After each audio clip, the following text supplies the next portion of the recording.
میرا پورے ملک کے مسلمانوں سے اپیل یہ ہے کہ انشاءاللہ مسجدیں کھلیں گی 8 تاریخ کے بعد تو کھولنا پڑے گا.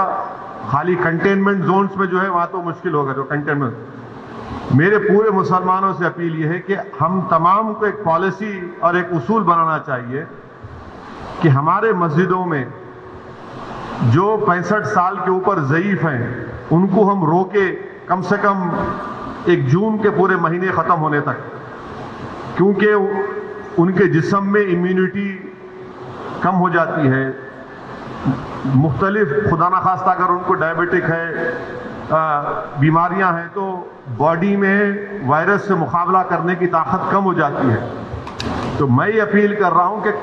8 جون کو انشاءاللہ تو کھل جائیں گے، مگر کم سے کم جون کے ختم ہونے تک ہمارے جو 65 سال کے اوپر جو ضعیف افراد ہیں ان کو ہم سمجھائیں، ان سے ریکویسٹ کریں کہ کم سے کم جون کے ختم ہونے تک آپ تھوڑا مسجد کو مت جائیے، گھر میں نماز پڑھیے. جو نوجوان ہیں جو ذرا مسجدوں کو کم جاتے، اب وہ جا کر مسجد کو آباد رکھے. تیسرے یہ کہ مساجد میں اگر کارپیٹ ہے اور اس کارپیٹ کو نکال سکتے آپ تو فوراً نکال کر پتھر کے اوپر نماز پڑھنا چاہیے، کیونکہ کارپیٹ میں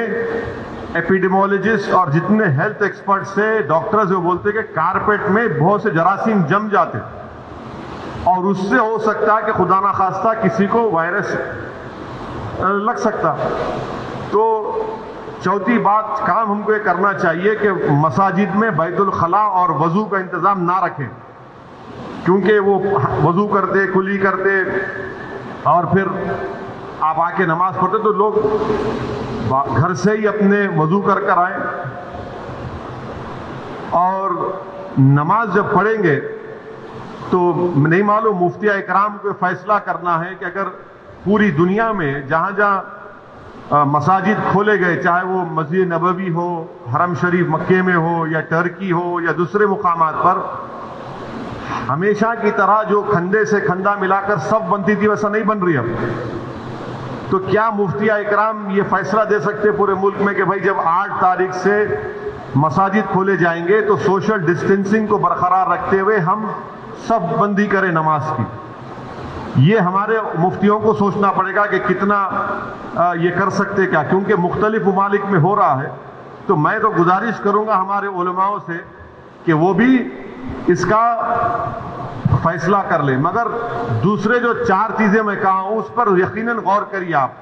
میں کسی سے نہیں کہہ رہا ہوں کہ مسجد کو مت جائیے، میں یہ کہہ رہا ہوں کہ آپ صحیح کہہ رہے ہیں کہ وائرس ابھی بڑھ رہا ہے، وائرس ختم نہیں ہوا ہے، وائرس بڑھ رہا ہے ابھی. اور خاص طور سے جو ہمارے 65 سال کے اوپر کے جو لوگ ہیں اور جو لوگ مختلف امراض کے شکار ہیں، جس کو کڈنی کی بیماری ہے، ہارٹ کی ہے، لنگز کی ہے، ڈائبٹک ہیں، ان کو تو اور احتیاط کرنے کی ضرورت ہے، بہت احتیاط کرنے کی ضرورت ہے ان کو، کیونکہ ان کی جان کو بچانے کا ہے. یقیناً ہم کو ایک روحانی اور قلبی سکون ملتا ہے جب ہم اللہ کے گھر میں جا کر سر بسجود ہوتے ہیں، مگر اسلام کی اہم تعلیمات بھی ہے کہ جان بچائیے. اور اگر خدا نہ خواستہ کسی کو یہ وائرس ہوتا ہے تو پھر ان کے گھر والوں کو ان سے جو ملاقات کیے، پھر ایک نیا سلسلہ شروع ہوتا ہے ٹریسنگ کا. پرائمری کانٹیکٹ کون تھے، سیکنڈری کانٹیکٹ کون تھے. یہ میرے احساسات ہیں اور یہ اسی وقت ہوگا جب ہمارے تمام مفتی اکرام چاہے وہ کسی بھی مکتب فکر کے ہوں، وہ اس کا ایک اجتماعی طور پر نوٹ لے کر سب کو